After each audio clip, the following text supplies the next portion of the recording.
दी छोड़ सतगुरु रामपाल जी परमेश्वर जी की जय हो।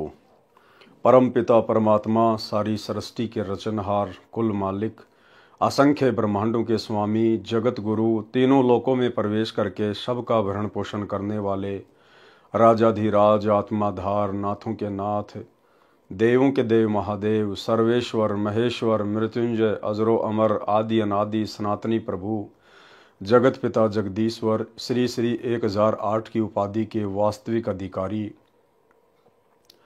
अकाल मूरत शब्द स्वरूपी राम वासुदेव सर्वगतम ब्रह्म परम पूज्य प्रथम पूज्य परम संत परम पुरुष परम धनी परम दयालु सत्य कबीर हक्का कबीर अल्लाहु अकबर बाखबर अल्लाह ताला जगत के तारणहार जगत के मुक्तिदाता जगत के जगन्नाथ हारे के सहारे हिंदुओं के राम मुसलमानों के अल्लाह सिखों के वाहेगुरु ईसाइयों के मसीह दया के सागर दयानिधि करुणा के सागर करुणानिधि स्वयंभू परिभू संकट मोचन कष्ट हरण मंगल करण दुख भंजन अविगत कबीर निर्विकार निर्विषम परमात्मा अलय अलेख सतगुरु आदि अनादि सतगुरु असली मर्यादा पुरुषोत्तम असली राम असली कृष्ण असली घनश्याम असली मुरारी राजाओं के राजा महाराजाओं के महाराजा शहंशाहों के शहंशाह सम्राटों के सम्राट भगवानों के भगवान अल्लाहों के अल्लाह प्रभुओं के प्रभु मसीहों के मसीह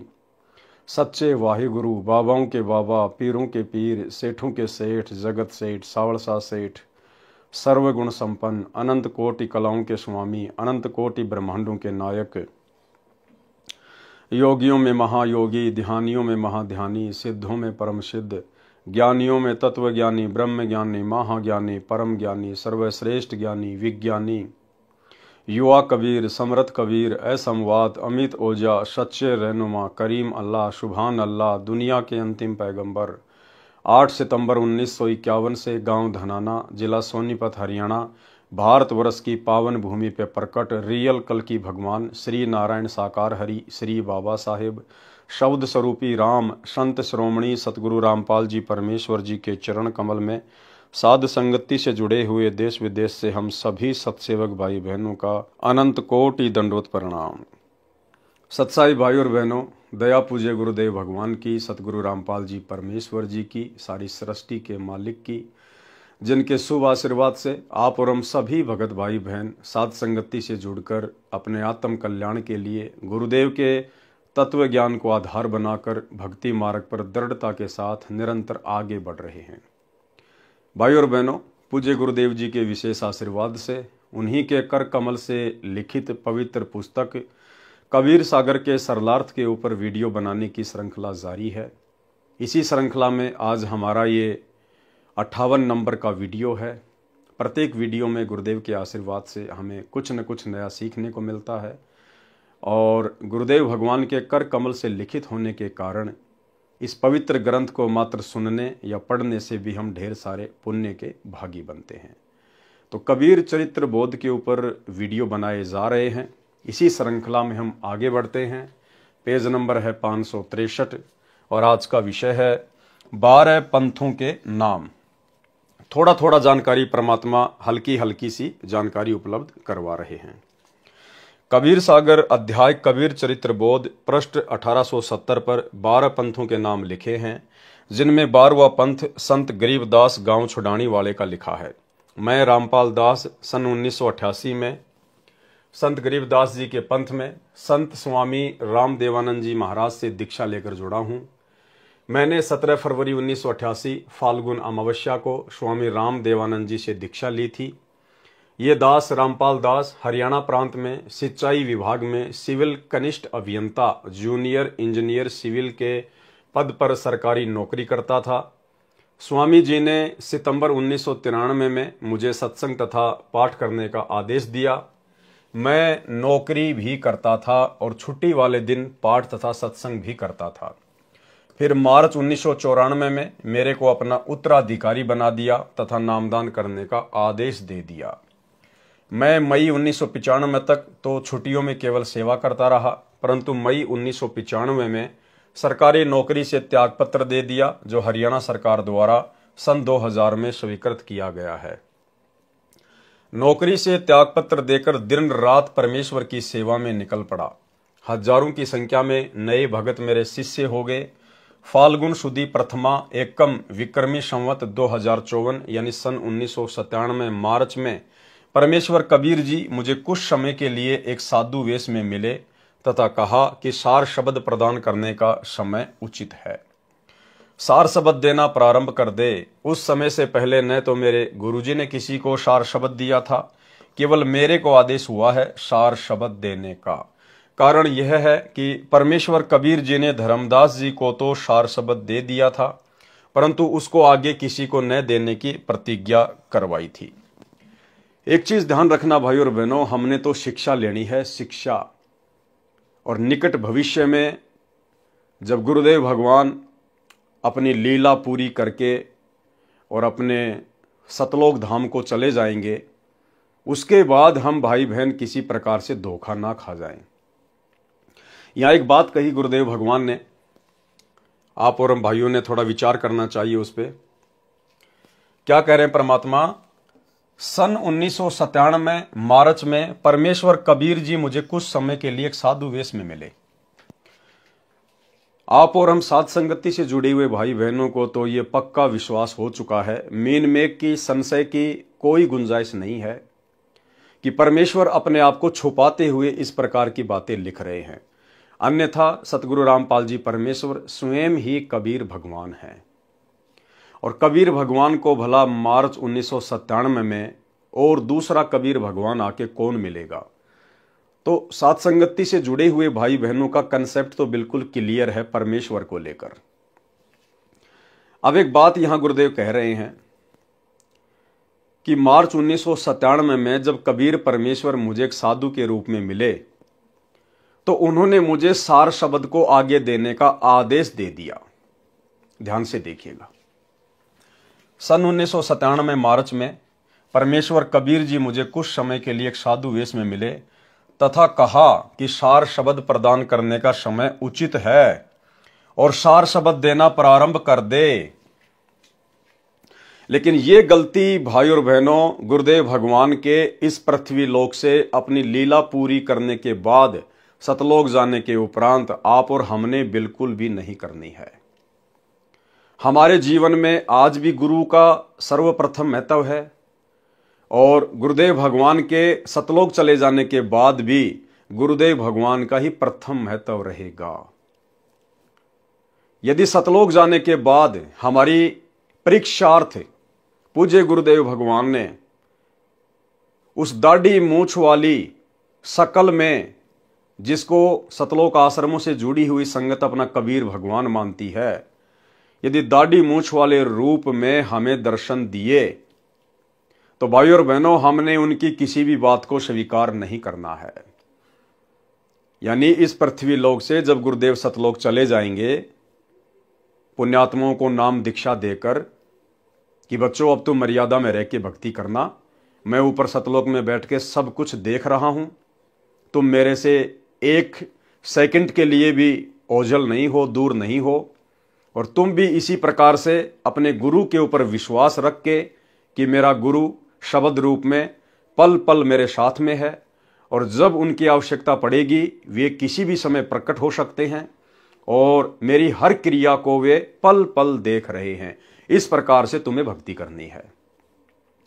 तो गुरुदेव के सतलोक जाने के बाद यदि गुरुदेव ने हमारी परीक्षा के लिए कोई अन्य रूप बना लिया, जिसे ये दुनिया कबीर दास के नाम से जानती है, दाढ़ी मूछ वाला रूप, और गुरुदेव यदि हमारे सामने कभी प्रकट होते हैं या शौपन में कभी आते हैं और यदि वे हमें कोई बात कहते हैं, कोई आदेश देते हैं, तो भाई और बहनों हमने ये गलती नहीं करनी है।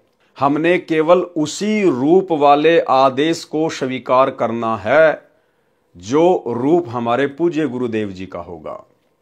उनके अलावा हमने किसी भी रूप वाले आदेश को स्वीकार नहीं करना है, अन्यथा हम उसी समय फेल हो जाएंगे।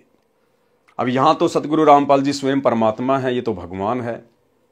हालांकि भक्ति का जो नियम है वो यही होता है कि शिष्य को केवल अपने गुरु का ही आदेश फॉलो करना होता है, लेकिन सतगुरु तो स्वयं कबीर परमात्मा है, इसलिए इनके ऊपर यह कंडीशन लागू नहीं है। इसलिए गुरुदेव भगवान कह रहे हैं कि 1997 में मुझे कबीर परमात्मा आके मिले और आगे सार शब्द देने का आदेश दिया। जबकि भक्ति नियम अनुसार तो शिष्य ने अपने गुरु की ही बात माननी पड़ती है, और गुरु यदि पूर्ण है तो शरीर त्यागने के बाद भी शिष्य के समक्ष प्रकट हो जाएगा। लेकिन यहां मामला अलग है, क्योंकि यहां जो आदरणीय राम देवानंद जी थे वे केवल सतगुरु रामपाल जी के मुंह बोले गुरु थे। असल में सतगुरु रामपाल जी उनके सतगुरु थे। और 1997 की बात जो गुरुदेव भगवान कह रहे हैं ये केवल अपने आप को छुपाते हुए, और कबीर सागर में परमात्मा ने 600 साल पहले धर्मदास जी के माध्यम से जो वाणी लिखवाई थी कि जब आवे 5500 पांचा तब ये वचन मेरा होगा साचा, तो उस वाणी को सत्य सिद्ध करने के लिए ये 1997 की घटना का गुरुदेव जिक्र कर रहे हैं। जबकि गुरुदेव भगवान को कोई कबीर परमात्मा किसी भी साधु वेश में आके नहीं मिला, ये स्वयं ही कबीर परमात्मा है। क्योंकि हमारे गुरुदेव यदि कोई बात कहते हैं तो भाई और बहनों गुरुदेव उसके 10-10 प्रमाण सामने रखते हैं। जिस प्रकार ब्रह्मा विष्णु महेश के माता पिता हैं, ब्रह्मा विष्णु महेश नाशवान हैं, ये केवल 3 लोक के भगवान है, इनकी जन्म और मृत्यु होती है, इन सभी बातों के गुरुदेव ने 10-10 प्रमाण दिए। लेकिन मार्च 1997 में सतगुरु रामपाल जी को कबीर परमात्मा साधु वेश में मिले और सार शब्द देकर अंतर ध्यान हो गए, इस बात का आपको कहीं कोई प्रमाण, कहीं कोई सबूत नहीं मिलेगा। और ना हमें चाहिए, क्योंकि हमें पता है कि गुरुदेव लीलामय तरीके से ये बात यहां पर क्यों लिख रहे हैं, अपने आप को छुपाते हुए। तो अब हम भाई बहनों ने समझ में आ जानी चाहिए पूरी लीला इस परमेश्वर की, जितनी हमारे लिए समझना आवश्यक है। यानी गुरुदेव के सतलोक जाने के बाद या गुरुदेव के धरती पर रहते सहते गुरुदेव के अलावा हमने किसी के भी भक्ति आदेश को स्वीकार नहीं करना है, यदि वो आदेश गुरुदेव भगवान के तत्व ज्ञान से, उनके सत्संगों से मेल नहीं खाता है। तो मार्च 1997 में परमेश्वर कबीर जी मुझे कुछ समय के लिए एक साधु वेश में मिले तथा कहा कि सार शब्द प्रदान करने का समय उचित है, सार शब्द देना प्रारंभ कर दे। उस समय से पहले न तो मेरे गुरुजी ने किसी को सार शब्द दिया था, क्योंकि गुरुदेव के मुंह बोले गुरुदेव स्वामी राम देवानंद जी के पास में सार शब्द था ही नहीं, तो भला वे देंगे किसको। केवल मेरे को आदेश हुआ है सार शब्द देने का। कारण यह है कि परमेश्वर कबीर जी ने धर्मदास जी को तो सार शब्द दे दिया था, परंतु उसको आगे किसी को न देने की प्रतिज्ञा कराई थी। धर्मदास जी वृद्ध अवस्था के कारण परिवार मोह में फंसकर प्रतिज्ञा तोड़ना चाहते थे और अपने पुत्र चूड़ामणि को सतनाम तथा सारनाम बताना चाहते थे। तब परमेश्वर कबीर जी ने कहा कि धर्मदास, मेरी योजना का नाश मत कर, तेरे पुत्र को मैं दीक्षा दूंगा, मैं ही इसको गुरुपद प्रदान करूंगा। केवल प्रथम मंत्र जो ब्रह्म गायत्री मंत्र है, उस समय केवल 5 नाम ही दिए जाते थे।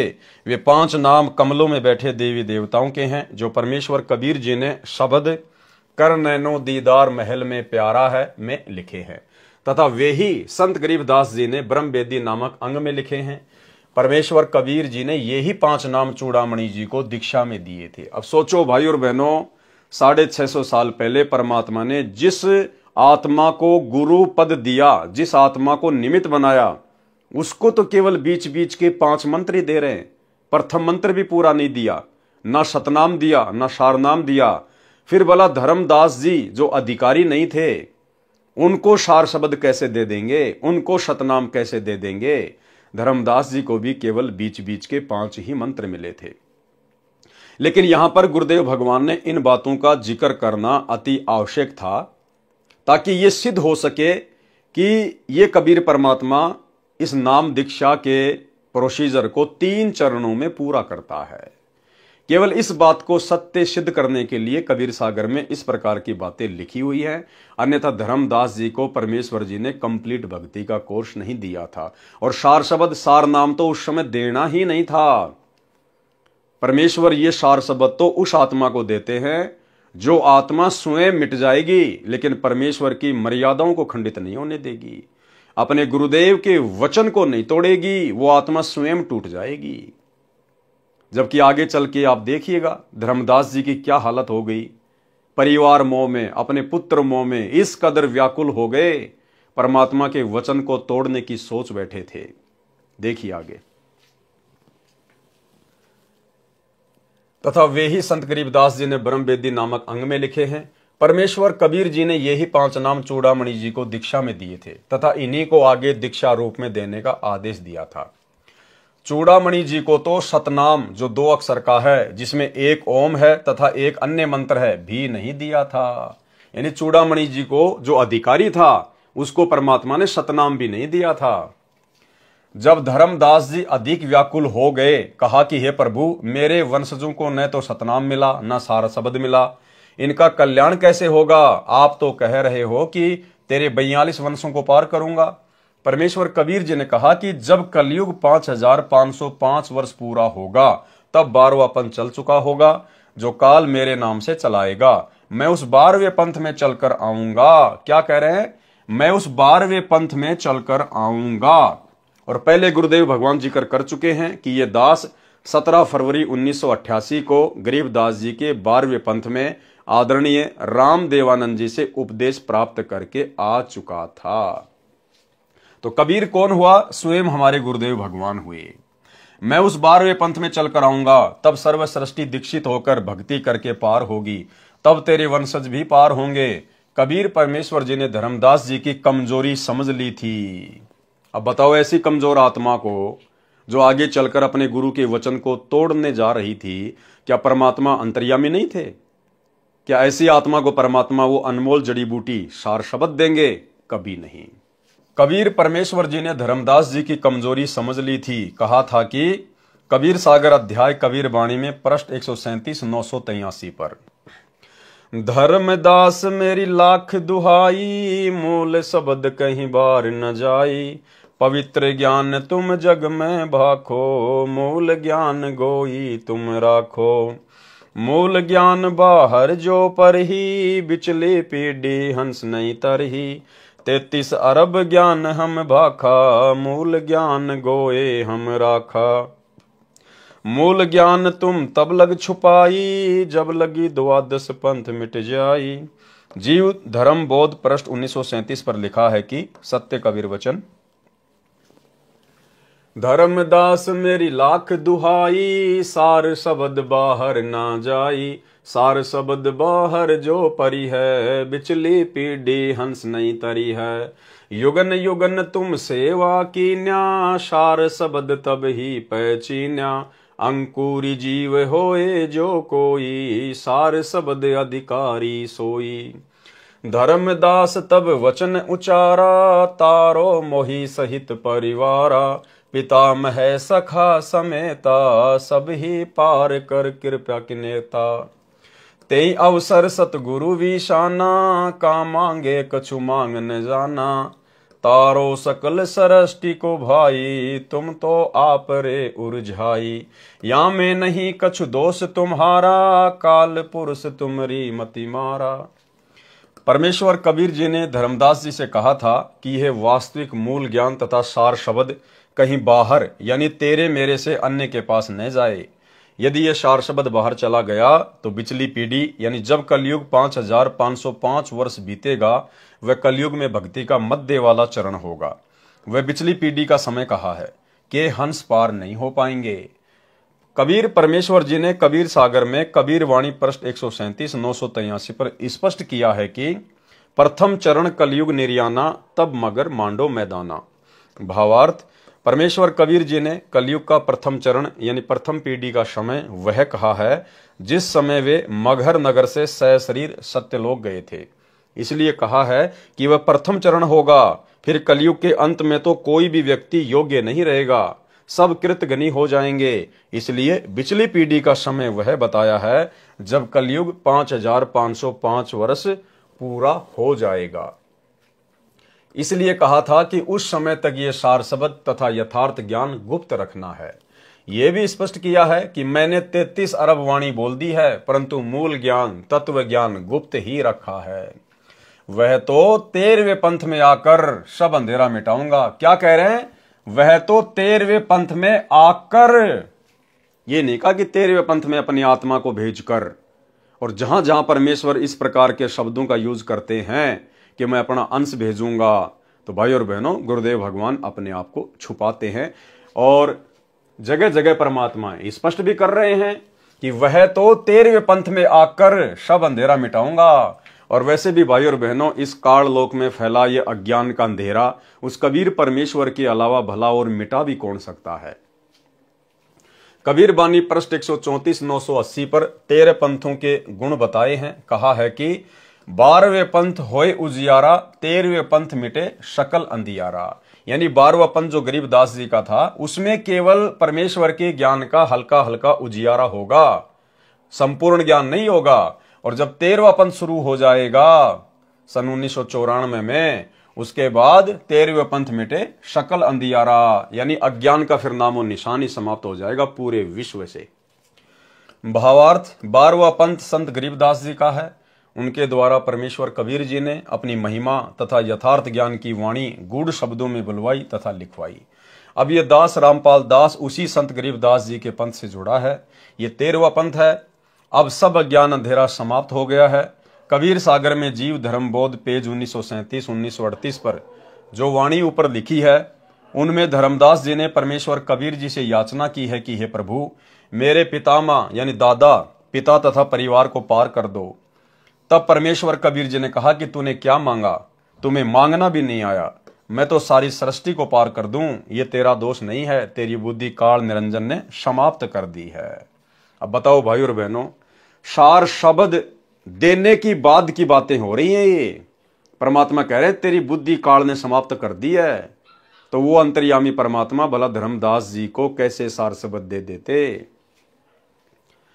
तुम्हें मांगना भी नहीं आया, मैं तो सारी सृष्टि को पार कर दूं। ये तेरा दोष नहीं है, तेरी बुद्धि काल निरंजन ने समाप्त कर दी है।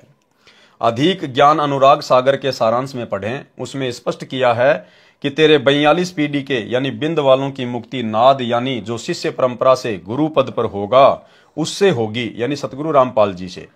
अनुराग सागर पृष्ठ 138 256 से 142 260 तक के सारांश में इसी पुस्तक में पढ़ें। अनुराग सागर के पृष्ठ 142 260 पर, बिंद तुम्हारा नाद संग जावे, देखत दूत मन ही पछतावे।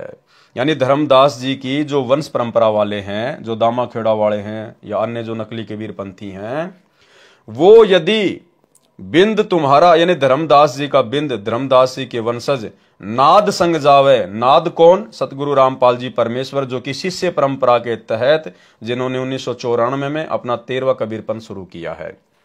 उसके बाद देखत दूत मन ही पछतावे, उसके बाद जो काल के दूत हैं वो मन ही मन में पछताएंगे कि ये आत्माएं तो पार हो जाएंगी। परमेश्वर कबीर जी ने जान लिया कि धर्मदास को कोई भी मेरी शिक्षा प्रभाव नहीं कर रही है। अब देखो भाई और बहनों, आपको कितने प्रमाण मिलेंगे कि धर्मदास जी को परमेश्वर ने ओरिजिनल सार शब्द नहीं दिया, ओरिजिनल सार नाम नहीं दिया। यहां बार बार क्या कह रहे हैं गुरुदेव कि धर्मदास के ऊपर मेरी एक भी शिक्षा का असर नहीं हुआ, एक भी शिक्षा का। तो भला कैसे उनको सार नाम दे देते परमात्मा। परमेश्वर कबीर जी ने जान लिया कि धर्मदास को मेरी कोई भी शिक्षा प्रभाव नहीं कर रही है। वृद्ध अवस्था के कारण इसका दिमाग डगमग हो चुका है। तब धर्मदास जी को परमेश्वर कबीर जी उड़ीसा में उस स्थान पर ले गए जहां परमेश्वर कबीर जी ने पत्थर के चोरा यानी चबूतरे पर बैठकर समुद्र को रोककर जगन्नाथ का मंदिर टूटने से बचाया था, जिसे अब जगन्नाथपुरी के नाम से जाना जाता है। धर्मदास जी को वहां ले जाकर परमेश्वर कबीर जी ने ज्ञान पुनः दृढ़ किया। बार बार मन में दोष आने से कि नाम बता दूं अपने परिवार को, जो परमेश्वर कबीर जी यानी गुरु जी की आज्ञा का उल्लंघन करने का विचार था, उससे वे नाम रहित हो चुके थे। उड़ीसा में धर्मदास जी के पुनः तीनों नाम शुद्ध किए। तब धर्मदास जी सचेत हुए और परमेश्वर कबीर जी से कहा कि हे प्रभु, वृद्ध अवस्था के कारण मेरा मन डगमग हो जाता है। मैं कभी गलती करके ये गुप्त भेद अपने परिवार को बता दूंगा, मुझे सतलोक भेज दो, मैं परिवार मोह में फंसा हूं। अब बताओ, सार सबद तो परमात्मा उस आत्मा को देते हैं जो परिवार मोह से बिल्कुल बाहर निकल जाता है, जिसकी सुरती सतलोक में लग जाती है, जिसको भक्ति और अपने गुरु के अलावा कुछ भी दिखाई नहीं देता। और धर्मदास जी अपनी कितनी बड़ी कमजोरी सिद्ध कर रहे हैं कि भगवान मुझे सतलोक भेज दो, मैं तो बूढ़ा हो गया, मेरा दिमाग डगमग हो गया, मैं कभी भी आपका ये गुप्त भेद अपने वंशजों को बता दूंगा। तो ऐसी आत्मा को भला कैसे परमात्मा वो अनमोल नाम देंगे। तब परमेश्वर कबीर जी ने धर्मदास जी के परिवार के समक्ष, यानी उस समय चूड़ामणि पुत्र तथा पत्नी आमिनी देवी भी उपस्थित थे, जीवित को पृथ्वी में समाधि दे दी, यानी जीवित को मिट्टी में दबा दिया। अब यहां कुछ एक भगत भाई बहनों को शंका हो जाती है कि भाई जब धर्मदास जी को परमात्मा ने जीवित ही मिट्टी में दबाया तो धर्मदास जी को तो बड़ी तकलीफ हुई होगी, उनके तो श्वासें रुक गई होंगी, वो तो तड़प तड़प के मरे होंगे। परमात्मा ने ऐसा क्यों किया? भगवान तो वैसे भी शरीर छुड़वा सकता था। तो भाई और बहनों, हमने अपने गुरुदेव भगवान की, अपने परमात्मा की किसी भी लीला पर संदेह व्यक्त नहीं करना चाहिए। परमेश्वर का कोई भी कार्य होता है वो लीला में होता है। आपको दो उदाहरण देते हैं। सबसे पहला उदाहरण तैमूर लंग का।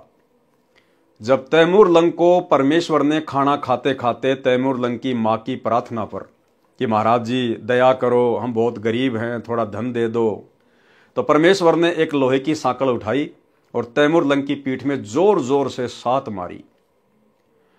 और तैमूर की मां ने सोचा कि ये महात्मा तो पागल है, कोई पागल, इतना सोचा ही था, परमात्मा अंतर्ध्यान हो गए। बाद में तैमूर लंग ने बताया कि मां, आपने बाबा के बारे में ऐसा नहीं सोचना चाहिए था। हे मां, जब वो बाबा मेरी पिटाई कर रहे थे मुझे तो पता भी नहीं चल रहा था कि बाबा मेरी पिटाई कर रहा है, मुझे तो महसूस ही नहीं हुआ।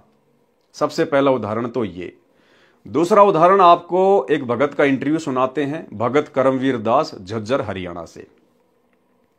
काफी समय पहले से गुरुदेव भगवान से जुड़ चुका था और उसको कोई बीमारी हो गई, कोई तकलीफ हो गई शरीर में, और डॉक्टर जब उसके शरीर से मवाद निकालते थे इंजेक्शन से तो उसको भयंकर पीड़ा होती थी, भयंकर पीड़ा, चिल्लाता था। एक समय उसने परमात्मा से अर्ज करी, अरदास करी कि हे परमेश्वर दया करो, दया करो। तो गुरुदेव भगवान ने उसको दर्शन दिए और परमेश्वर ने कहा कि बेटा ले तू ये मंत्र जाप करना जिस समय वो डॉक्टर तेरी मवाद निकालने के लिए आए। उसने ऐसा ही किया। जिस समय डॉक्टर आए उसने वो शब्द उच्चारण किया जो भी गुरुदेव भगवान ने उसको दिया, और उसके बाद उसको महसूस भी नहीं हुआ कि डॉक्टरों ने कब मेरे शरीर से मवाद निकाल ली है। डॉक्टर भी हैरान कि भाई आज आप चिल्लाए क्यों नहीं, आप रोए क्यों नहीं, आपको तो हम लोग जो है पकड़ पकड़ के मवाद निकाला करते थे और आज हमने उसी प्रोसीजर से मवाद निकाली है और आपको महसूस भी नहीं हुआ। तब उसने कहा जी ये बातें आपकी समझ से बाहर की हैं। ये छोटा सा इंटरव्यू है, सुन लीजिए। नमस्कार सर। सत साहिब जी। सर क्या नाम है आपका? मेरा नाम है जी करमवीर दास। करमवीर जी आप कहाँ से हैं? मैं गांव बागपुर से जी, जिला झज्जर हरियाणा से। सर संत रामपाल जी महाराज से कब जुड़े आप? मैं संत रामपाल जी महाराज से जी सन 2004 में कबीर प्रकट दिवस पर। सर संत रामपाल जी महाराज से नाम उपदेश लेने से पहले क्या आप कोई भक्ति साधना भी करते थे? जी हमको किसी भी पंथ से नहीं जुड़े थे। एक गांव में दादा दुनियाड़ा की मंडी थी जी, वहाँ पर मंगलवार को जोत लगाते थे, प्रसाद चढ़ाते थे जी। वैसे मैं गुड़गामा भी गया, हमारे पास बेरी देवी का मंदिर है, वहाँ भी धोख मारते थे जी। मेन मतलब हम किसी की पूजा नहीं करते थे जी। सर जी उनकी हमें भक्ति का उनका ज्ञान ही नहीं था। हम देवी की पूजा करते थे, कढ़ाई करते थे, लेकिन देवी का असली मंत्र का भी नहीं पता था। तो उनसे लाभ क्या होता, हमें कुछ भी नहीं जी। सर संत रामपाल जी महाराज से नाम दीक्षा लेने के बाद आपको क्या लाभ हुए? संत रामपाल जी महाराज से नाम लेने के बाद जी बहुत फायदे हुए जी। पहला फायदा तो यही हुआ मेरे को कि मैं 2006 में जब करोथा कांड आर्य समाज ने किया तो जी आर्य समाज जी मेरी परचून की दुकान थी, गांव में अकेला था और धूम्रपान की कोई चीज़ न रखने के कारण मैं गांव में प्रसिद्ध था। मेरे को यही बोलते थे भाई रामपाल की दुकान पर जाएंगे, तो गैल पढ़ लिए जी। मैंने जी नाम खंडित कर दिया तो एक ने मेरे पे गाल दी जी और मैं बहुत तगड़ा बीमार हो गया। उससे पहले मेरी भविष्यवाणी हो रही थी कि जब आप 42 साल के हो जाएंगे तो आपकी डेथ हो जाएगी, लेकिन वो भविष्यवाणी मैं भूल गया था जी। तो गाल गलने के बाद में मैं इतना बीमार पड़ गया जी, मेरे को पता ही नहीं मेरे साथ क्या हो रहा है। कहीं से भी दवाई लो जी, कोई भी दवाई असर नहीं करें। तो मैं एक दिन गुरुजी ने रात को 12 बजे जब काल कहते हैं कि ये तपस्या पर भूनता है, तो मेरे को महसूस हो रहा था जी, मेरे को मन बिल्कुल नंगा और तपस्या पर काल मेरे को भून रहा था। गुरुजी ने आकर मेरे हाथ पकड़ कर उठाया और कहा, बेटे क्या कर रहे हो? क्या करूं गुरुजी, कि मेरे साथ बंदर गैल पड़ लिए, इसलिए मैंने नाम खंडित कर दिया जी। गुरुजी ने कहा, जी आपको पहले ही सूचित किया गया था कि 2006 में एक तूफान आएगा, लेकिन हम तुच्छ बुद्धि जीव उसको नहीं समझ सके जी। उसके बाद जी मैं मेडिकल में गया। मेडिकल में गुरुजी को मेरे साक्षात दर्शन होते रहे जी। जब जोतबत्ती करता तो गुरुजी जैसे आप मेरे सामने हैं ये है, तो ऐसे गुरुजी मेरे पास रहते और मैं गुरुजी से बातें करता रहता।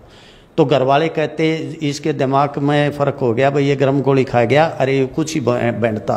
गुरुजी ने मेरे को सतलोक दिखाया जी, तीनों लोगों का ज्ञान करवाया। मैं घर की सारी बात बताता रहा, लेकिन गुरुजी घर वालों ने मेरे पे विश्वास नहीं किया। बड़ा भाई तो ये कहता भाई इसके दिमाग में फ़र्क हो गया। जब मैंने कहा कि आपने गरीबदास की वाणी सुनी है, गरीबदास को भी बावला बता दिया था इस क्या कर ले इस दुनिया साणी को, तो मैं सच बोल रहा हूँ, लेकिन मेरे को विश्वास, मेरी बात पर विश्वास नहीं किया। जब मेरे को मेडिकल रोहतक में ले जाया गया तो मेरे कमर में पानी बता दिया जी। पहले दिन पानी निकालने लगे तो जी पानी नहीं निकला। गुरुजी संत रामपाल जी के दर्शन हुए, वो मेरे साथ में खड़े हो गए, मेरे टीचर के पास मैं पड़ा हुआ था। तो संत गुरु रामपाल जी महाराज ने से मैंने अरदास लगाई, गुरुजी ये मेरे कमर में पानी बताते हैं, पानी है नहीं। गुरुजी ने आदेश दिया, वो पानी तो कल भी नहीं था और आज भी नहीं निकला। माँ गुरुजी ये फिर मेरे को वैसे करते हैं, दर्द इतना होता कि धरती आसमान एक हो जाता। तो संत रामपाल जी महाराज ने मेरे को एक विधि बताई, मैं अपने आपे से, अपने शरीर से बाहर हो गया। अब भाई जब भी ये क्रिया करते हैं, ये अपना काम करते हैं, इनके कार्य में बाधा मत डालो, और जो करते कर रहे हैं, जो आपकी बीमारी थी वो मैंने काट दी, अब तो ये अपनी क्रिया करने दो। अगले दिन जी फिर मेरे को पानी की चेकिंग के लिए गए। मैंने डॉक्टर से कहा, माँ डॉक्टर साहब मेरी पर्ची पर लिख दो, मेरे कमरे में पानी नहीं है। डॉक्टर साहब ने भी मना कर दिया, लेकिन ये कहा भाई पानी तो है नहीं, लेकिन आप चेक करवाओगे तो मैं आपको लिखूँगा, वैसे नहीं लिखूँगा। फिर मेरे गुरुजी संत रामपाल जी द्वारा बताई विधि मेरे याद आई, मैंने कहा जी निकाल लो। बेंच पर लेट गया और गुरुजी के ने जो विधि बताई थी संत रामपाल जी महाराज ने, उस विधि का मैंने स्मरण किया। तो उन्होंने पानी निकाला, पानी निकला नहीं। मेरे को पता नहीं मेरे साथ क्या हो रहा है। तो जब वो कहे, बड़ा भाई था, छोटा लड़का था जी, तो वो कहने लगे चल भाई उठो। तो मैं हंस रहा था, तो वो कहने लगे भाई कल तो तू किल के मार के रो रहा था, आज तू हंस रहा है। मैंने उनको यही कहा, आज मेरे पास कोई शक्ति थी, मालिक मेरे साथ में खड़े थे, उन्होंने मेरे को ये दिया, मेरे को किसी प्रकार का भी कोई दर्द नहीं हुआ। तो भाई और बहनों, आप लोगों को यकीन हो जाना चाहिए, जब ये परमात्मा अपनी लीला करता है तो लीला को कोई समझ भी नहीं पाता है। तो हमने अपने गुरुदेव भगवान की किसी भी बात के ऊपर संशय या संदेह व्यक्त नहीं करना चाहिए। परमात्मा जो करते हैं वही करते हैं जो उनको उचित लगता है, तो हमने कोई संदेह नहीं करना चाहिए। पुण्यात्माओं, विचार करो, सतनाम तथा सार शब्द सुरक्षित रखने के लिए अपनी प्यारी आत्मा धर्मदास जी को भी जीवित पृथ्वी में दबा दिया, तो वे मंत्र कितने महत्वपूर्ण हैं। जैसा कि धर्मदास जी से परमेश्वर कबीर जी ने कहा है, जीव धर्म बोध पृष्ठ 1934 पर, युगन युगन तुम सेवा कीन्या, ताते सार शब्द में चीन्या। भावार्थ, हे धर्मदास, तुमने युगों युगों भक्ति की है, तब तुझे ये सार शब्द समझ में आया है, तब ही ये तुझे मिला है। तो हे प्रिय पाठकों, विचार करो, आप पिछली पीढ़ी में जन्मे हो और जिन्होंने दीक्षा ले ली और अब सार शब्द भी मिल चुका है, तो आप कितने पुण्यकर्मी हो। इसलिए यह दीक्षा लेकर मर्यादा में रहकर भक्ति करके कल्याण करवाना। संत गरीबदास जी ने कहा है कि ये संसार समझदा नाही, कहंदा शाम दोपहरे नू, गरीबदास ये वक्त जात है, रोगे इस पैरे नू। कबीर चरित्र बोध पृष्ठ 1870 पर 12 पंथों के नाम लिखे हैं। नंबर 1, नारायण दास का पंथ। वास्तु में यह चूड़ामणि वाला पंथ है जो धर्मदास के वंश द्वारा दामाखेड़ा में चलाया जा रहा है। पूरा विवरण इसी पुस्तक में कबीर बाणी के पृष्ठ 134 980 से 137 983 तक के सारांश में पढ़ें, जिस पर पहले वीडियो बन चुका है। कृपया देखें कबीर सागर के अध्याय कबीर चरित्र बोध के पृष्ठ 1870 की फोटोकॉपी, जिसमें 12वां पंथ गरीबदास जी का है। ये सत्य है। दूसरा, जागू यानी यागू दास ये भी ठीक है, शेष सब सत्य हैं, परंतु प्रथम नारायण दास गलत है, क्योंकि नारायण दास ने तो परमेश्वर कबीर जी का ज्ञान स्वीकार ही नहीं किया था। वे तो आजीवन श्री कृष्ण पुजारी रहे थे। आज भी बांधवगढ़ में श्री कृष्ण जी का मंदिर विद्यमान है। ये उसकी फोटोकॉपी है जो गुरुदेव भगवान ने यहां पर लगाई है। कबीर चरित्र बोध पृष्ठ 1871 पर महाप्रलय का वर्णन गलत है। यथार्थ वर्णन इसी पुस्तक में पृष्ठ 71 से 77 तक पढ़ें, जिसके ऊपर पहले वीडियो बन चुके हैं। कबीर चरित्र बोध पृष्ठ 1874 से 1876 तक कबीर जी का सत्यलोक गमन का वर्णन है। ये बहुत ठीक है। यथार्थ जानकारी कृपया आगे पढ़ें। कबीर चरित्र बोध पृष्ठ 1876 पर लिखा है कि कबीर जी का आदि में यानी पहले कोई शरीर नहीं था तथा न अंत में मगर में कोई शरीर था। वह तेज पुंज का प्राकाट्य था। लेखक का भावार्थ है कि कबीर जी निराकार हैं। कबीर चरित्र बोध पेज 1884-1885 पर कबीर जी के लोक और हंसों का वर्णन गलत है। लिखा है कि जब मुक्त हंस सतलोक में जाता है तो उसके शरीर का प्रकाश करोड़ों सूर्य तथा चांद से भी अधिक हो जाता है। यह गलत वर्णन है। यथार्थ ज्ञान यह है कि एक मुक्त हंस के शरीर का कुल प्रकाश 16 सूर्यों के समान होता है। कबीर चरित्र बोध पेज 1886 पर लिखा है कि जब संसार से मुक्त होकर जीव शतलोक में प्रवेश करता है तो वहां के हंस यानी जीव नीचे से गए हंसों की आगवानी के लिए सतलोक से बाहर निकलते हैं, गले मिलते हैं, प्रसन्न होकर कहते हैं कि बहुत दिनों से बिछुड़े हंस आज हमसे मिले हैं। सब मिलजुल कर सत्य पुरुष के दर्शन कराने को लेकर जाते हैं। सत्य पुरुष के निकट जाकर दंडवत प्रणाम करते हैं। शतलोक में वास यानी निवास करते हैं। आओ विचार करें। एक तरफ तो कबीर पंथी कहते हैं कि शतलोक में सत्य पुरुष केवल प्रकाश है, साकार नहीं है। फिर सत्य पुरुष के दर्शन करना, उसके निकट जाकर दंडवत प्रणाम करना, यह भी लिखा है। फिर लिखा है कि जब नीचे से मुक्त सतलोक जाते हैं तो वहां के निवासी सतलोक से बाहर निकल कर आते हैं। क्या सतलोक कोई चूहों का घर या बिल है? उससे निकलकर बाहर आते हैं। यह है ऊआबाई का ज्ञान जो अनुभवहीन व्यक्तियों द्वारा कहा गया है। यथार्थ ज्ञान आप जी इसी पुस्तक में सृष्टि रचना में पढ़ें। कबीर चरित्र बोध में आप जी ने सत्य तथा असत्य ज्ञान पढ़ा। कबीर चरित्र बोध तो बहुत है, परंतु यहां लिखने लगूं तो इतनी मोटी पुस्तक और तैयार हो जाएगी, इसलिए यह अलग से लिखी जाएगी। फिर भी परमेश्वर को पहचानने के लिए पर्याप्त विवरण लिखा है। प्रभु कबीर जी का मगर से सशरीर सतलोक गमन तथा सूखी नदी में नीर बहाना। उसके बाद इस भ्रम को तोड़ने के लिए कि जो मगर में मरता है वह गधा बनता है और काशी में मरने वाला स्वर्ग जाता है, बंदी छोड़ कहते हैं कि सही विधि से भक्ति करने वाला प्राणी चाहे वह कहीं पर भी प्राण त्याग दे, वह अपने सही स्थान पर ही जाएगा। इस प्रकार भाइयों और बहनों, आज गुरुदेव भगवान की गैर हाजिरी में आप यदि मर्यादा में है और सही भक्ति कर रहे हैं तो आपने कहीं भी किसी भी सतलोक आश्रम में जाकर धक्के खाने की आवश्यकता नहीं है। परमात्मा शब्द रूप में पल पल आपके साथ है। यदि आप मर्यादित हैं तो, यदि आप गुरु को परमात्मा मान रहे हैं तो परमेश्वर आपके घर पर, आपके घट में पल पल विराजमान है। उन अज्ञानियों का भ्रम निवारण करने के लिए कबीर साहिब ने कहा कि मैं मगर में मरूंगा और सभी ज्योतिषी वाले देख लेना कि मैं कहां जाऊंगा, नरक में जाऊंगा या स्वर्ग से भी ऊपर शतलोक में। कबीर साहिब ने काशी से मगर के लिए प्रस्थान किया। बीर सिंह बघेला और बिजली खान पठान ये दोनों ही सतगुरु के शिष्य थे। बीर सिंह ने अपनी सेना साथ ले ली। अब देखना भाइयों और बहनों, बीर सिंह को भी भला कैसे सार शब्द मिला होगा। जब धर्मदास जी को नहीं दिया तो बीर सिंह को कहां से दिया होगा।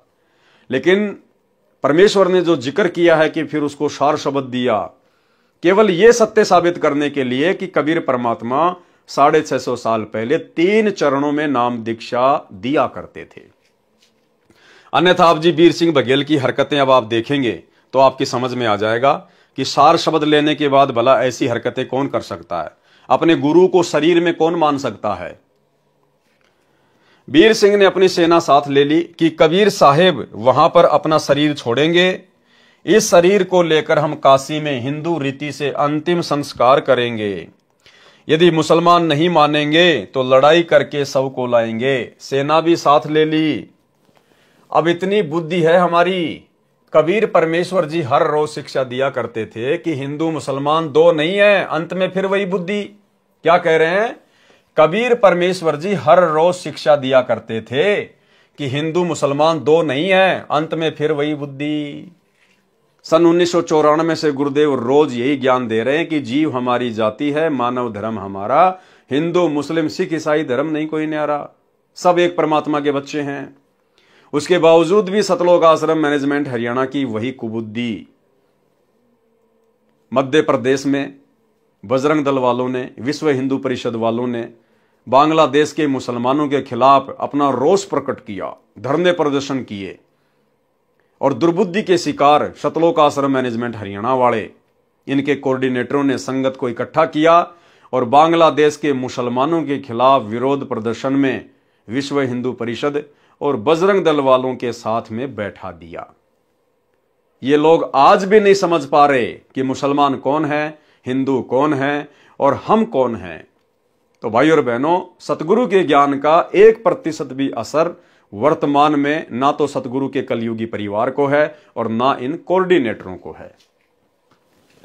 कबीर परमेश्वर जी हर रोज शिक्षा दिया करते कि हिंदू मुसलमान दो नहीं है, अंत में फिर वही बुद्धि। उधर से बिजली खान पठान को पता चला कि कबीर साहब यहां पर आ रहे हैं। बिजली खान पठान ने सतगुरु तथा सर्व आने वाले भक्तों तथा दर्शकों की खाने तथा पीने की सारी व्यवस्था की और कहा कि सेना तुम भी तैयार कर लो, हम अपने पीर कबीर साहिब का यहां पर मुसलमान विधि से अंतिम संस्कार करेंगे। कबीर साहिब के मगर पहुंचने के बाद बिजली खान ने कहा कि महाराज जी स्नान करो। कबीर साहिब ने कहा कि बहते पानी में स्नान करूंगा। बिजली खान ने कहा कि सतगुरुदेव यहां पर साथ में एक आमी नदी है, वह भगवान शिव के श्राप से सूखी पड़ी है, उसमें पानी नहीं है। जैसी व्यवस्था दास से हो पाई है, पानी का प्रबंध करवाया है, आपके स्नान के लिए प्रबंध किया है, लेकिन संगत बहुत आ गई, इनके नहाने की तो बात नहीं बन पाएगी। पीने का पानी पर्याप्त मात्रा में बाहर से मंगवा रखा है। कबीर साहिब ने कहा कि वह नदी देखे कहां पर है। उस नदी पर जाकर साहिब ने हाथ से ऐसे इशारा किया था जैसे यातायात का सिपाही रुकी हुई गाड़ियों को जाने का संकेत करता है। वह आमी नदी पानी से पूरी तरह भरकर चल पड़ी। बोलो सतगुरुदेव की जय। सत साहेब, ये आमी नदी वहां पर अभी भी विद्यमान है। सबने जय जयकार की। साहिब ने कहा कि एक चादर नीचे बिछाओ, एक मैं ऊपर ओढ़ूंगा, क्योंकि वे जानी जान तो थे। कहने लगी कि ये सेना कैसे ला रखी है तुमने। अब बिजली खान पठान और वीर सिंह बघेला आमने सामने खड़े हैं। उन्होंने तो मुंह लटका लिया और बोले नहीं। वे दूसरे हिंदू और मुसलमान बिना नाम वाले बोले कि जी हम आपका अंतिम संस्कार अपनी विधि से करेंगे। दूसरे कहते हैं कि हम अपनी विधि से करेंगे। चढ़ा ली बाहें, उठा लिए हथियार तथा कहने लगे कि आ जाओ। कबीर साहब ने कहा, रे नादानो, क्या मैंने यही शिक्षा दी थी 120 वर्ष तक?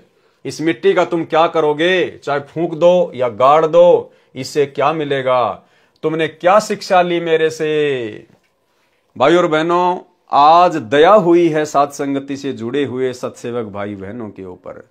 अन्यथा आज भी 2014 बरवाला कांड के बाद सतगुरु की संगत में बिजली खान पठान और वीर सिंह बघेला की तरह जमकर लड़ाई झगड़े होते, जमकर मारकाट होती।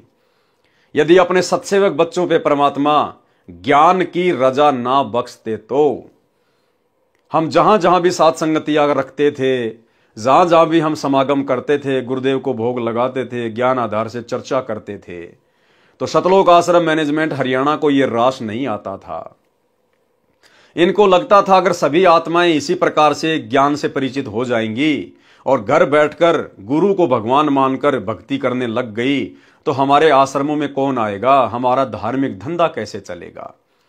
इन्होंने हर संभव प्रयास किया साध संगतियां रुकवाने का, पुलिस वालों को भेजकर, पुलिस वालों को पैसे देकर, उनको शराब पिलाकर इन्होंने भक्तों को पिटवाया, गुरुदेव की फोटोओं को फिकवा दिया, हलवे राम को इन्होंने फिकवा दिया, बेरहमी से भक्तों को मारा पीटा, मुकदमे लगाए।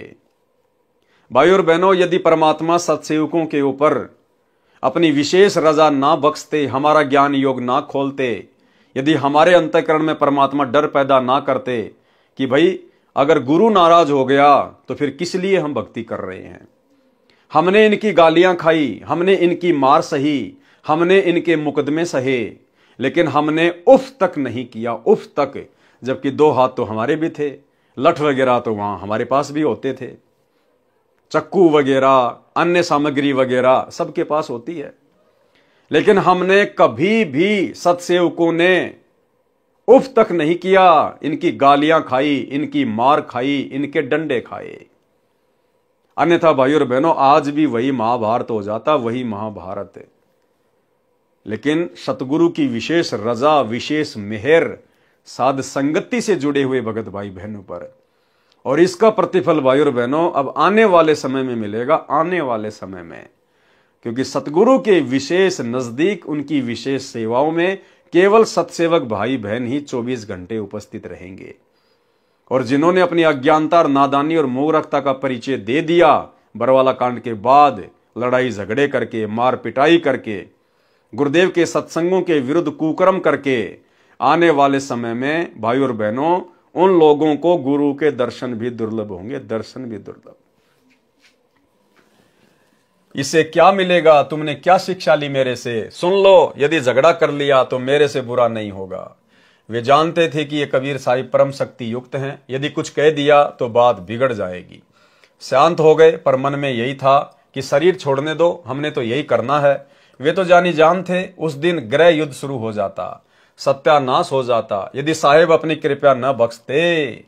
कबीर साहिब ने कहा कि एक काम कर लेना, तुम मेरे शरीर को आधा आधा काट लेना, परंतु लड़ना मत। ये मेरा अंतिम आदेश सुन लो और मानो। इसमें जो वस्तु मिले उसको आधा आधा कर लेना। महीना माघ शुक्ल पक्ष तिथि एकादशी, विक्रमी संवत 1575, 1575 सन 1518 को कबीर साहिब ने एक चदर नीचे बिछाई और एक ऊपर ओढ़ ली। कुछ फूल कबीर साहिब के नीचे वाली चदर पर 2 इंच मोटाई में बिछा दिए। थोड़ी सी देर में आकाशवाणी हुई कि मैं तो जा रहा हूं सतलोक में, सुरग से भी ऊपर। देख लो चद्दर उठाकर, इसमें कोई शव नहीं है। जो वस्तु है वे आधी आधी ले लेना, परंतु लड़ना नहीं। जब चद्दर उठाई तो सुगंधित फूलों का ढेर शव के समान ऊंचा मिला। बोलो सतगुरुदेव की जय, सत साहिब। अब सोचिए भाई और बहनों, जिस वीर सिंह बघेल की हरकत के कारण उसका गुरु अंत में महादुखी होके सतलोक गमन से पहले ये शब्द कह रहा है कि ये मेरा अंतिम आदेश है, मेरी अंतिम पुकार है, लड़ना मत, मेरे शरीर को काट लेना। भला उस वीर सिंह बघेल को परमात्मा ने कैसे सार शब्द दिया होगा? वीर देव सिंह बघेल और बिजली खान पठान एक दूसरे के सीने से लगकर ऐसे रोने लगे जैसे कि बच्चों की मां मर जाती है। अब भाई रोने से क्या फायदा? अब चिल्लाने से क्या फायदा? अब पछताने से क्या फायदा? जब समय था उस समय सतगुरु को पहचानते, सतगुरु की शिक्षाओं पे चलते, अमल करते। अब सतगुरु के जाने के बाद तुम कितने बड़े भगत बन जाओ, तुम कितने पश्चाताप करो, उन चीजों का कोई लेना देना नहीं होता। फिर तो वहां पर रुदन मच गया। हिंदू और मुसलमानों का प्यार सदा के लिए अटूट बन गया। एक दूसरे को सीने से लगाकर हिंदू और मुसलमान रो रहे थे। कहने लगे कि हम समझे नहीं, ये तो वास्तव में अल्लाह आए हुए थे।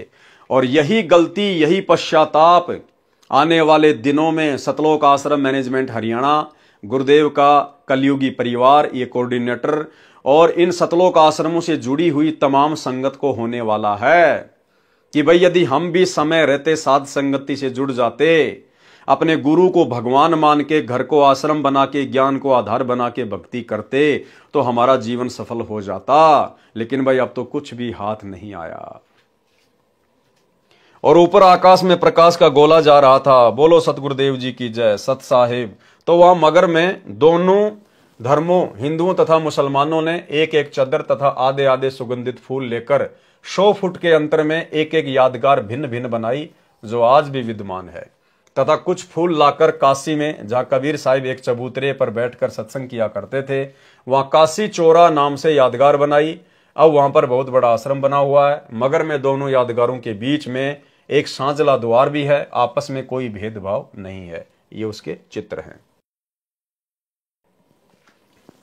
मगरस्तान, जहां पर हिंदुओं तथा मुसलमानों द्वारा बनाई गई 7-7 यादगार। हिंदू और मुसलमान ऐसे रहते हैं कि जैसे माँ जाए भाई रहा करते हैं। उनसे हमने बात की थी तो उन्होंने कहा कि हमारी आज तक धर्म के नाम पर कोई लड़ाई नहीं हुई। वैसे कहां सुनी तो घर के घर में हो जाती है, फिर भी हमारी आपस में धर्म के नाम पर लड़ाई नहीं होती है। बिजली खान पठान ने दोनों यादगारों के नाम 500 बीघा जमीन दी, जिसमें हिंदू तथा मुसलमान अपने प्रबंधक कमेटी बनाकर व्यवस्थित किए हैं। ये दास संत रामपाल दास जी महाराज अपने सैकड़ों सेवकों सहित 3 बार इस ऐतिहासिक धार्मिक स्थल को देखकर आ चुके हैं। वहां जाकर ऐसा लगता है जैसे हमने सच्चाई का खजाना प्राप्त हो गया हो। बोलो सतगुरुदेव जी की जय। सत साहेब। गरीबदास जी महाराज जी की वाणी से पारक का अंग। चले कबीर मगर के ताई, तहां वहां फूलन सेज बिछाई। दोनों दिन अधिक प्रभाऊ, दोषी दुश्मन और सब साऊ। तहां बिजली खा चले पठाना, वीर सिंह बघेला पद परवाना। काशी उमटी चली मगर को, कोई न पावे तास डगर को। वैरागी सन्यासी जोगी, चले मगर को शब्द वियोगी। 3 रोज में पहुंचे जाई, तहां वहां सुमरण राम खुदाई। दहू दीन है बाहा जोरी, शस्त्र बांधी लिए भय गोरी। वह गाड़े वह जारन कहीं, दोनों दिन अधिक सोफही। तहां कबीर कहीं एक भाषा, शस्त्र करे सो ताही तलाका। शस्त्र करे सो हमरा द्रोही। क्या कह रहे हैं परमात्मा? क्या कहा उस समय कि जो भी हथियार उठाएगा वो मेरा द्रोही है। शस्त्र करे सो हमरा द्रोही। अब सतलोक आश्रम मैनेजमेंट हरियाणा वालों ने तो भाई और बहनों साथ संगत वालों को लठों से मारा है, लठों से। ये परमात्मा के द्रोही हैं, परमेश्वर के द्रोही। शस्त्र करे सो हमरा द्रोही, जाकी पैज पिछोड़ी होई। सुन बिजली खां बात हमारी, हम हैं शब्द रूप निराकारी। वीर सिंह बघेला विनती करी है, हे सतगुरु तुम किस विधि मरी है। अब बताओ, वीर सिंह बघेला कह रहा कि भगवान आप कैसे मरोगे, किस प्रकार से मरोगे, शरीर छोड़ोगे या सह शरीर जाओगे? बताओ कैसे उसको सार शब्द मिला होगा। वीर सिंह बघेला विनती करी है, हे सतगुरु तुम किस विधि मरी है। तावा चादर फूल बिछाए, सीजिया छाड़ी पद ही समाये। 2 चादर दहु दीन उठावे, ताके मध्य कबीर न पावे। तहां वहां अविगत फूल सुवासी, मगर घोर और चोरा काशी। अविगत रूप अलख निर्वाणी, तहां वहां नीर छीर दिया छानी।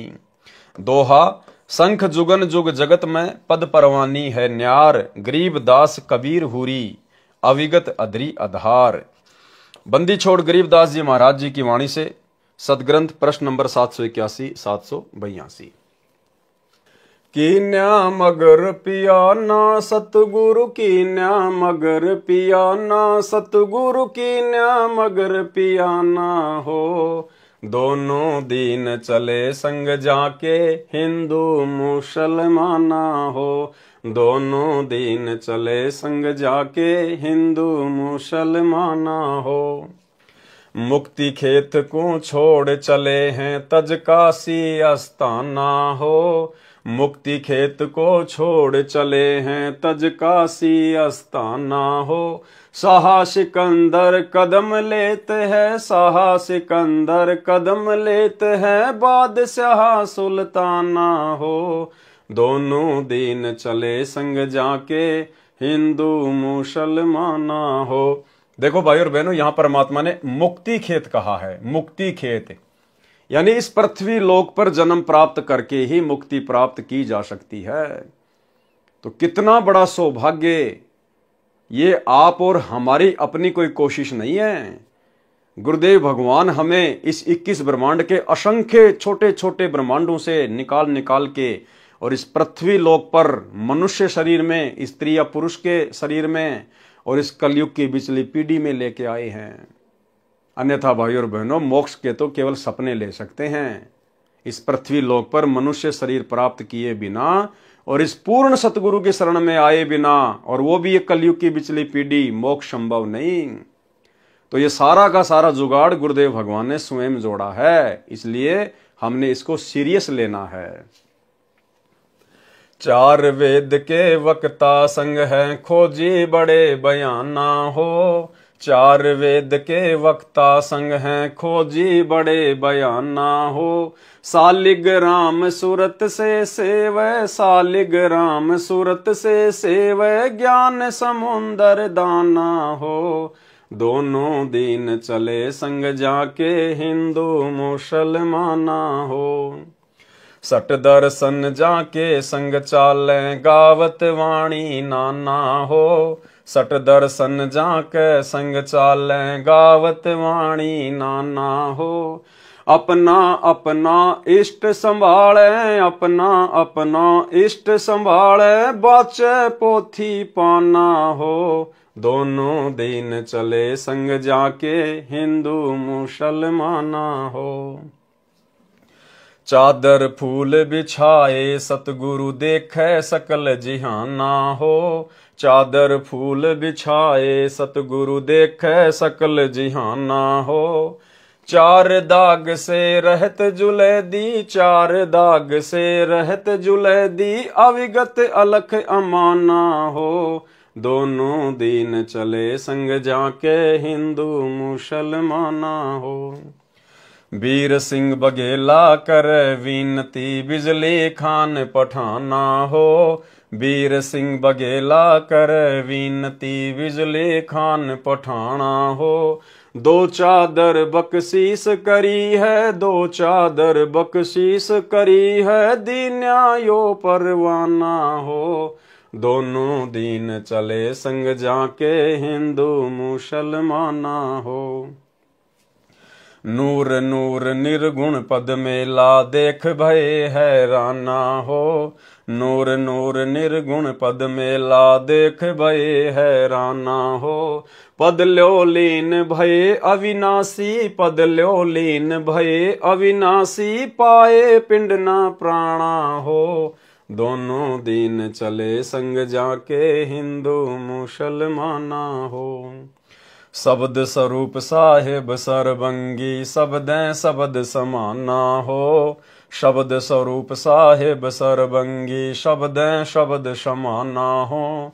दास गरीब कबीर अरस में, दास गरीब कबीर अरस में, फर्क ध्वजा निशाना हो। दोनों दिन चले संग जाके हिंदू मुसलमाना हो। जब कबीर साहेब सतलोक जा रहे थे, उस समय आदि माया प्रकृति ने फिर जाल बिछाया। एक सुंदर स्त्री अप्सरा का रूप बनाकर कबीर साहेब को भोग विलास के लिए प्रेरित करती है। ये शिक्षा है भाई और बहनों, आप और हमारे लिए। जिस प्रकार हमारा यहां से शरीर छूटेगा और जब हम सूक्ष्म शरीर में ऊपर की यात्रा करेंगे त्रिकुटी के लिए, तो इसी प्रकार से भाई और बहनों आप और हमारे साथ भी छल बल किए जाएंगे 72 करोड़ अप्सराओं के द्वारा। अन्य जो युवा सुंदर सुंदर जो काल के दूत होंगे, जो पुरुष होंगे, उनके द्वारा माता बहनों को अपने षड्यंत्र में फंसाने के लिए। और जैसी हमारी सोच भोग विलास को लेकर, गंदे कर्मों को लेकर, जैसी हमारी सोच इस पृथ्वी लोक पर स्थूल शरीर में रहेगी, ज्यों की त्यों सूक्ष्म शरीर में विद्यमान रहेगी। और जिसके सूक्ष्म शरीर में वो सोच विद्यमान होगी, वो भाई और बहनों 101% इस काल के षड्यंत्र में फंसेगा। इसलिए परमेश्वर अपनी वाणियों में कहते हैं कि भग भोग्या भग उपजय, और भग से बचा न कोई, और जो कोई भग से बचे भगत कहावे सोई। यानी जिस दिन आप इस भोग विलास वाले कर्म से दूर होंगे, उस दिन तो आपकी भक्ति शुरू होगी। आप वास्तव में एक भगत की कैटेगरी में समझे जाएंगे। तो ये आप और हम भगत भाई बहनों के लिए शिक्षा है। और देखो कितनी बड़ी रजा कर दी गुरुदेव भगवान ने साध संगति से जुड़ी हुई आत्माओं के ऊपर। इसलिए दास बार बार कहता है कि जो साध संगति है वो पूर्ण मोक्ष प्राप्ति के लिए सतगुरु रामपाल जी भगवान का ट्रेनिंग सेंटर है। यदि आप सतलोक के लिए एक नेक हंस बन सकते हैं तो साध संगति से जुड़कर ही बन सकते हैं, दूसरा कोई तरीका नहीं है। और गुरुदेव भगवान के विशेष आशीर्वाद से, उनकी रजा के बिना तो यह संभव ही नहीं है कि युवा अवस्था में 25-25, 30-30 वर्ष की उम्र में सतसेवक भाई बहन आपस में जो पहले पति पत्नी के रिश्ते में थे, अब भाई बहन के रिश्ते में कन्वर्ट हो चुके हैं। कुछ एक आत्माओं को तो ये ज्ञान यहां तक समझ में आ गया, उनको तो इतना भय पैदा हो गया है कि भाई अगर गुरुदेव भगवान के हिसार जेल से बाहर आने से पहले पहले विशेषकर यदि सत्सेवकों ने इस कुक्रम से दूरी नहीं बनाई तो क्या पता भाई हमारा नंबर पड़े या ना पड़े। और उन्होंने ज्ञान को आधार बनाकर आपस में सलाह मशवरा करके सहमति करके दोनों ने, भगत और भगतमती ने, कि भाई भाड़ में जाए, ठीक है, शादी का हमारा संस्कार था वो पूरा हो गया है, दोनों मिलके अपनी भक्ति करेंगे। ना जाने ये कर्म भोग विलास वाले हम कितने असंख्य जन्मों से करते हुए आ रहे हैं। आज हमारे नाम के कितने गांव बसे होंगे, हमें क्या मिला, हमें क्या प्राप्त हुआ सिवाय लक 84 के। तो ये शरीर तो हमने अपने गुरुदेव के चरणों में समर्पित करना पड़ेगा। कोटि शीश तूने दे दिए यम राजा की भेंट, एक शीश दे के देख ले सतगुरु अपने की भेंट।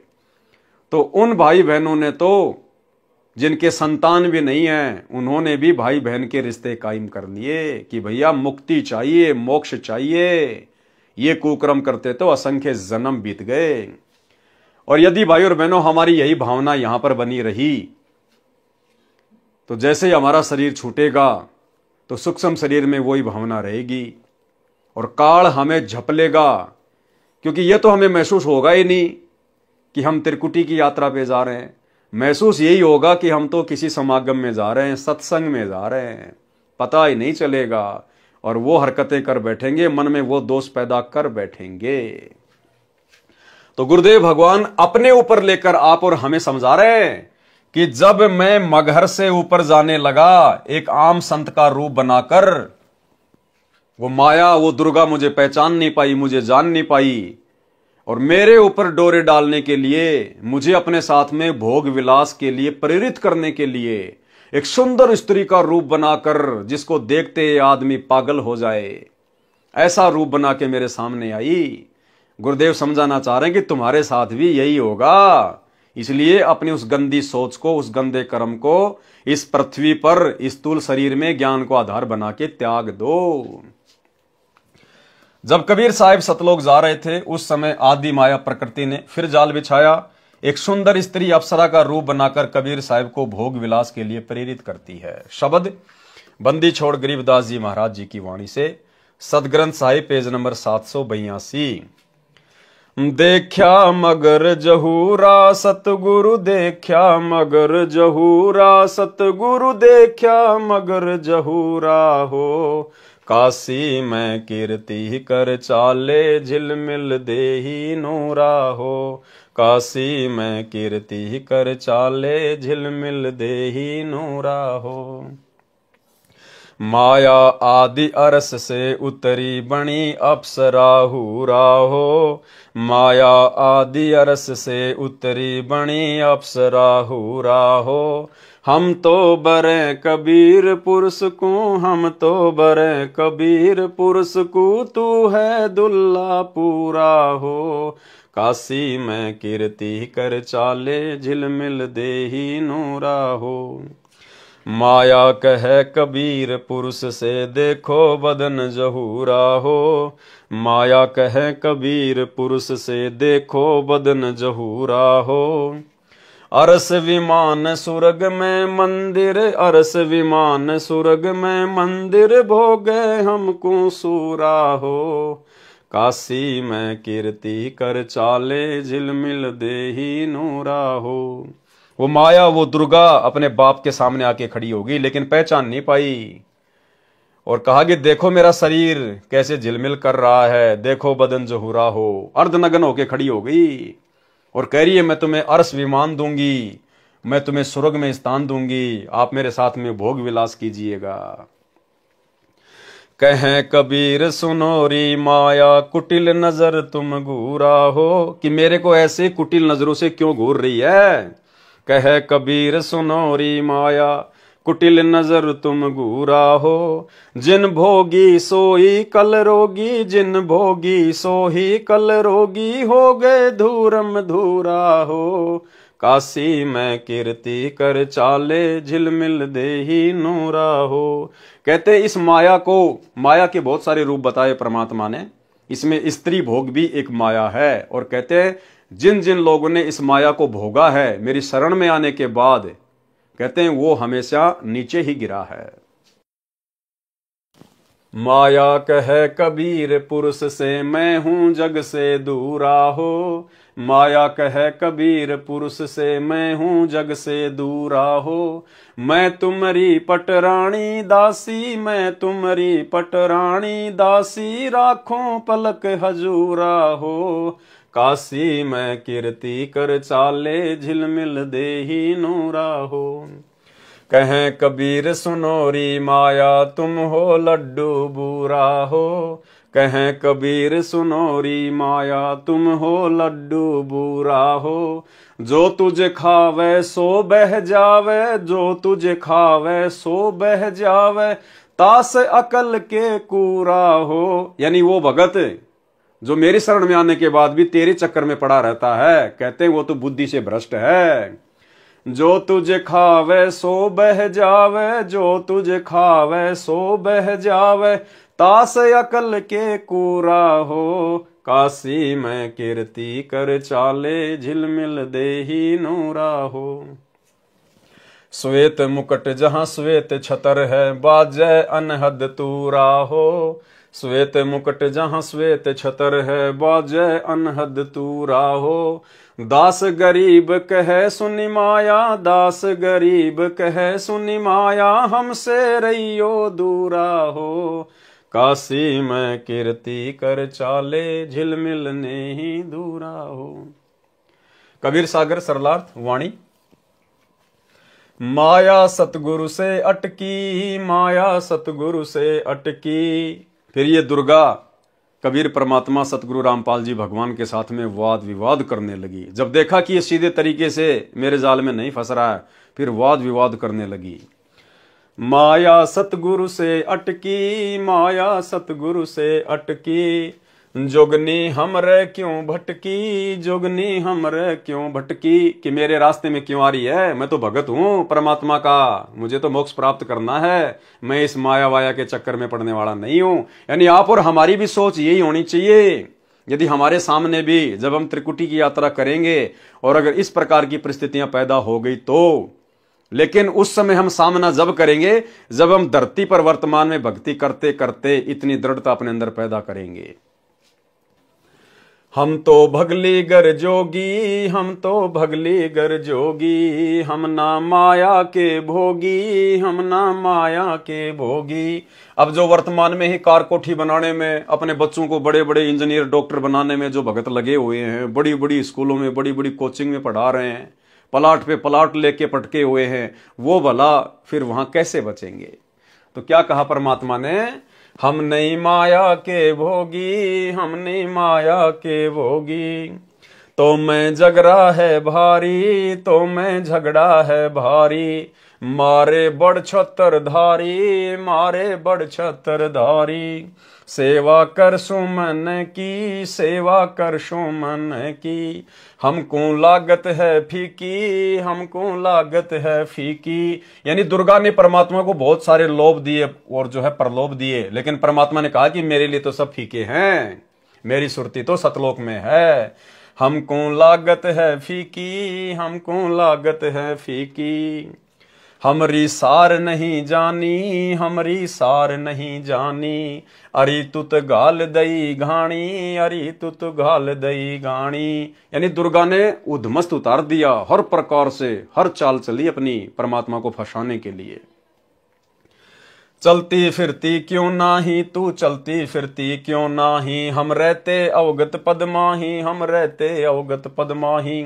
हम रहते अवगत पद माही, यानी हमारा ध्यान उस अविगत पद में है, हमारी सुरती सतलोक में है। हम यहाँ के किसी भी भोग के इच्छुक नहीं है। इंद्रदा राज कागदा विष्टा ना भोगा इंद्राणी नु।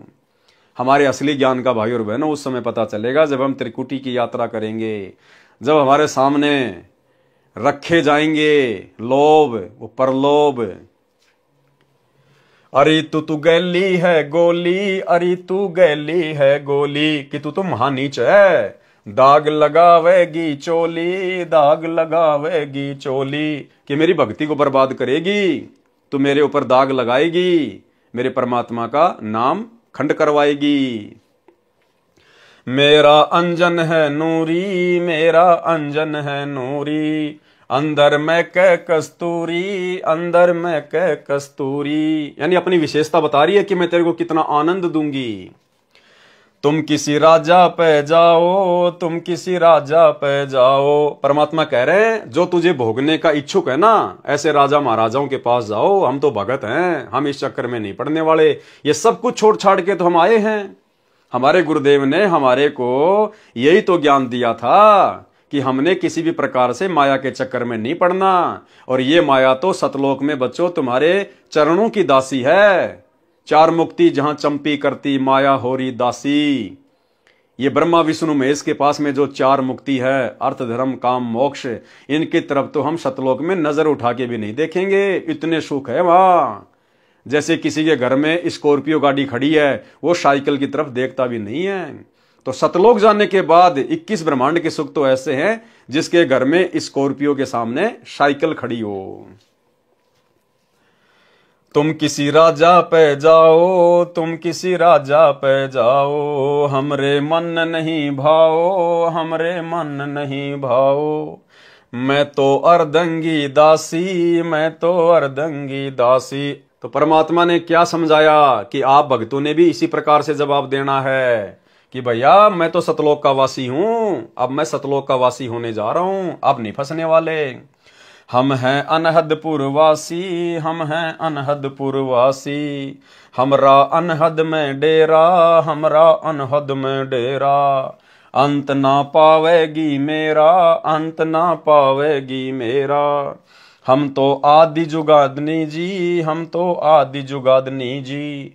अरे तुझे माता कहूं अकधी, अरे तुझे माता कहूं अकधी। अब मैं देऊंगी गारी, अब मैं देऊंगी गारी। फिर दुर्गा नाराज हो गई जब देखा ना कि कोई दाव नहीं चल रहा, फिर वो डराने लगी। अब मैं देऊंगी गाड़ी, अब मैं देऊंगी गाड़ी। हम तो जोगी ब्रह्मचारी, हम तो जोगी ब्रह्मचारी। कि भैया हम तो सतगुरु के हंस हैं, सतगुरु के भक्त हैं, हमारे ऊपर गाली गलौज का कोई असर नहीं पड़ता है। आसन बांधूंगी जिंदा, आसन बांधूंगी जिंदा। गल में डारूंगी फंदा, गल में डारूंगी फंदा। आसन मुक्तारी माई, आसन मुक्तारी माई। तीनों लोक ना अंघाई, तीनों लोक ना अंघाई। हमरे द्वारे क्यों रोवो, हमरे द्वारे क्यों रोवो। किसी राजा राणे कूंजो, किसी राजा राणे कूंजो। कि मेरे पास में तेरी पार नहीं बसाएगी, तू ऐसों के पास जा जहां पर तेरी दाल गले। हमरे भांग नहीं भूनी, हमरे भांग नहीं भूनी। परमात्मा बोले हम ऐसे नहीं हैं जो किसी नशे वशे में आके भांग वांग पी के हैं, या किसी इच्छा के वशीभूत होके हम तेरे चक्कर में आ जाएंगे। हमरे भांग नहीं भूनी, हमरे भांग नहीं भूनी। माया शीस कूट रोणी, माया शीस कूट रोणी। फिर अंत में सिर पीट के दुर्गा भाग गई वहां से कि भैया ये तो कोई तगड़े संत की शरण में है, ये तेरे जाल में फंसने वाला नहीं है। हमरे भांग नहीं भूनी, हमरे भांग नहीं भूनी। माया शीस कूट रोणी, माया शीस कूट रोणी। तू तो जुगनी है खंडी, तू तो जुगनी है खंडी। मोरा फेर चली लंडी, मोरा फेर चली लंडी। चली गई दुर्गा। आगे शब्द लिखा है परमात्मा ने, आज मोहे दर्शन दियो जी कबीर। आज मोहे दर्शन दियो जी कबीर। सतलोक से चल कर आए, सतलोक से चल कर आए। काटन यम की जंजीर, आज मोहे दर्शन दियो जी कबीर। आज मोहे दर्शन दियो जी कबीर। थारे दर्शन से मारे पाप कटत हैं, थारे दर्शन से मारे पाप कटत हैं। निर्मल होवे जी शरीर, आज मोहे दर्शन दियो जी कबीर। आज मोहे दर्शन दियो जी कबीर। अमृत भोजन मारे सतगुरु जी में, अमृत भोजन मारे सतगुरु जी में, शब्द दूध की खीर आज मोहे दर्शन दियो जी कबीर, आज मोहे दर्शन दियो जी कबीर। हिंदू के तुम देव कहाए, हिंदू के तुम देव कहाए, मुसलमान के पीर आज मोहे दर्शन दियो जी कबीर, आज मोहे दर्शन दियो जी कबीर। दोनों दीन का झगड़ा छिड़ गया, दोनों दीन का झगड़ा छिड़ गया, टोए न पाए शरीर आज मोहे दर्शन दियो जी कबीर, आज मोहे दर्शन दियो जी कबीर। धर्मदास की अर्ज गुशाई, धर्मदास की अर्ज गुशाई, खेवा लगाइयो पर तीर आज मोहे दर्शन दियो जी कबीर, आज मोहे दर्शन दियो जी कबीर। मलुकदास जी को परमेश्वर कबीर जी संत रूप में मिले थे। उनको सत्यलोक ले जाकर वापस छोड़ा था, अपनी महिमा से परिचित करवाया। उसके पश्चात संत मलुकदास जी ने कबीर जी की महिमा का गुणगान किया। अगम निगम बोध के पृष्ठ 45 1735 पर मलुकदास जी का शब्द है। जपोरे मन साहेब नाम कबीर, जपोरे मन साहेब नाम कबीर। एक समय गुरु बंसी बजाई कालंदरी के तीर, एक समय गुरु बंसी बजाई कालंदरी के तीर। सुर नर मुनि सब चकित भये, रुक गया यमुना नीर, जपोरे मन साहेब नाम कबीर। काशी तज गुरु मगहर आए दो दिन के पीर, काशी तज गुरु मगहर आए दोनों दिन के पीर। कोई गाड़े कोई अग्नि जलावे, कोई गाड़े कोई अग्नि जलावे, नेक न धरते धीर, जपोरे मन साहेब नाम कबीर, जपोरे मन साहेब नाम कबीर। चार दाग से सतगुरु न्यारा अजरो अमर शरीर, चार दाग से सतगुरु न्यारा अजरो अमर। जगन्नाथ का मंदिर बचाया, जगन्नाथ का मंदिर बचाया, ऐसे गहर गंभीर, जपोरे मन साहेब नाम कबीर, जपोरे मन साहेब नाम कबीर। दास मलुक सलूक कहता खोजो कसम कबीर। संत दादू दास जी को कबीर जी ने शरण में लिया। श्री दादू जी को 7 वर्ष की आयु में जिंदा बाबा के स्वरूप में परमेश्वर जी मिले थे। उस समय कई अन्य हम उम्र बच्चे भी खेल रहे थे। परमेश्वर कबीर जी ने अपने कमंडल से कुछ जल पान के पत्ते को कटोरे की तरह बनाकर पिलाया तथा प्रथम नाम देकर सतलोक ले गए। दादू जी 3 दिन रात अचेत यानी कोमा में रहे, फिर सचेत हुए तथा कबीर जी का गुणगान किया। जो बच्चे श्री दादू जी के साथ खेल रहे थे उन्होंने गांव में आकर बताया कि एक बूढ़ा बाबा आया था, उसने जादू जंत्र का जल दादू को पिलाया था, परंतु दादू जी ने बताया था कि जिन मोकू निज नाम दिया सोए सतगुरु हमारे, दादू दूसरा कोई नहीं कबीर सिरजनहार। दादू नाम कबीर की जय कोई लेवे ओट, ताको कबू लागे नहीं काल बजर की चोट। केरी नाम कबीर है विषम काल गजराज, दादू भजन परताप से भागे सुनत आवाज। अब हो तेरी सब मिटे जन्म मरण की पीर, श्वास उसास सुमर ले दादू नाम कबीर। स्पष्टीकरण, संत मलुकदास जी तथा संत दादू दास जी को परमेश्वर संत गरीबदास जी की तरह सतलोक जाने के पश्चात मिले थे। ये प्रकरण कबीर सागर में नहीं था, बाद में लिखा गया है। अगम निगम बोध पेज 44 1734 पर नानक जी का शब्द है, वाह वाह कबीर गुरु पूरा है, वाह वाह कबीर गुरु पूरा है। पूरे गुरु की मैं बलि जाऊं, पूरे गुरु की मैं बलि जाऊं, जाका सकल जहूरा है, वाह वाह कबीर गुरु पूरा है, वाह वाह कबीर गुरु पूरा है। अधर दुलूचे पड़े गुरुवन के, अधुर दुलूचे पड़े गुरुवन के, शिव ब्रह्मा जासूरा है, वाह वाह कबीर गुरु पूरा है, वाह वाह कबीर गुरु पूरा है। श्वेत ध्वजा फरकत गुरुवन की, श्वेत ध्वजा फरकत गुरुवन की, बाजत अनहद तूरा है, वाह वाह कबीर गुरु पूरा है, वाह वाह कबीर गुरु पूरा है।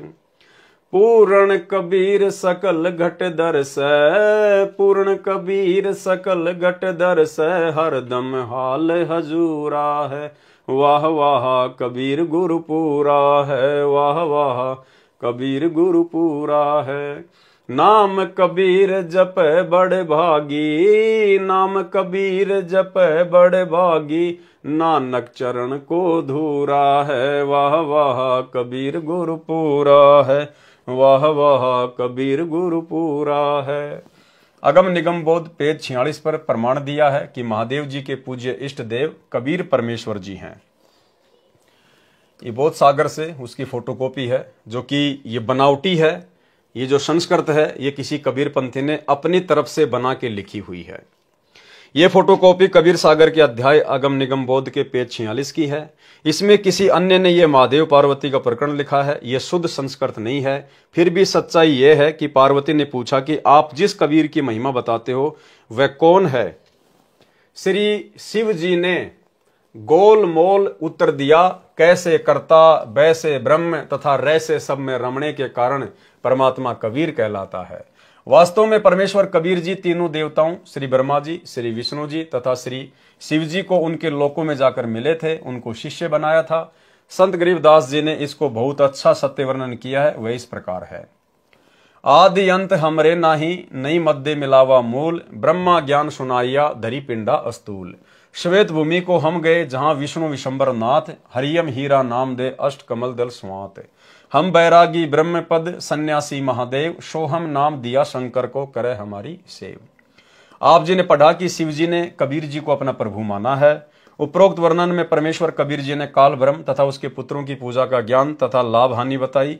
परमेश्वर जी ने स्पष्ट किया है कि कबीर तीन देव की जो करते भक्ति, उनकी कबूना होवे मुक्ति।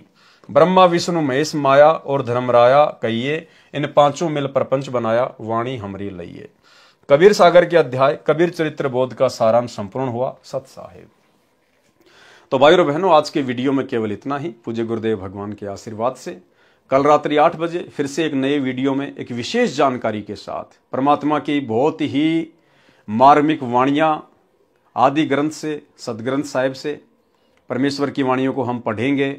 अति आनंद आएगा क्योंकि ये स्वयं सिद्ध वाणियां हैं।